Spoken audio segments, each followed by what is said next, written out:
I'm Travis Smith. I'm with Smoky Okies Cannabis. We are a cultivator here in Oklahoma. We've been in operation since early 2019, and we produce about 150 to 200 pounds of flower a month, and we are growing. And I want to talk to you about bringing good legal cannabis to Missouri.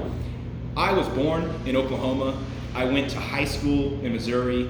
I lived in Osage Beach. My family lived in Lake of the Ozarks. I came back to Oklahoma for law school, and I stayed here, and I've been here for about 15 years.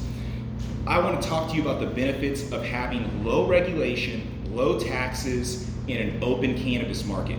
Here in Oklahoma, it costs $2,500 to get a license from the state, and you have to follow whatever local city rules you have. They might have a $1,000 or $2,000 permit as well. Other than that, anybody can start a cannabis business in Oklahoma. There are an unlimited number of licenses, which means there are over 10,000 cannabis businesses here. Some of them go out of business, some of them become successful. The beautiful thing is that the customer wins, the patient wins. Because in order for us to be successful, we have to change constantly to keep up with what customers want, with what the market wants. And because we do not have a system that is monopolized by a handful of companies, it is a truly free market. What I mean by that is you have to be trustworthy, you have to be transparent, you have to have good product, you have to have good customer service, and if you do not, you will go out of business.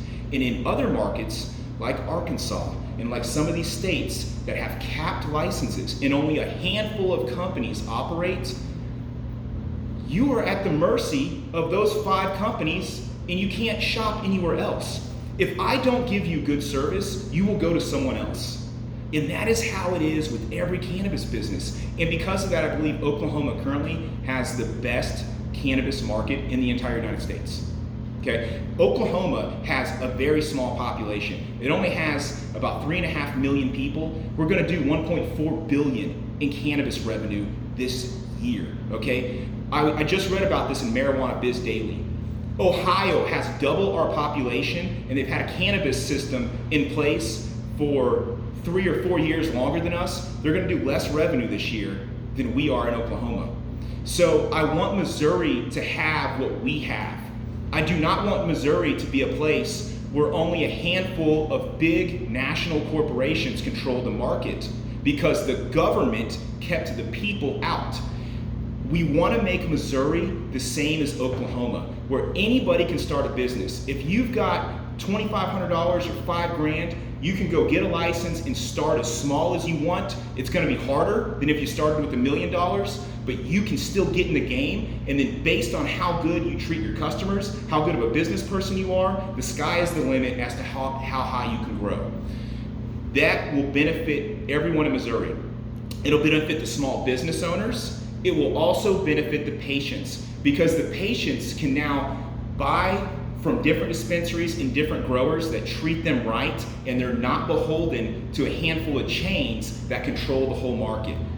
I am here to tell you what is going on in Oklahoma has benefited the patients, it's benefited people who need access to cannabis, but the entrepreneurs and the small businesses in the cannabis industry, it has been wonderful for them. And if you are a cannabis entrepreneur, we need this to happen. You will benefit from having a free market in Missouri. And if you are a cannabis patient, you will benefit from having a free market in Missouri. So I am here to encourage you to get out and to promote having a free market in Missouri. It will benefit everyone. The only people that will lose are companies looking to cut corners and to get it and to have the government say that they are a good business instead of having the people say they're a good business.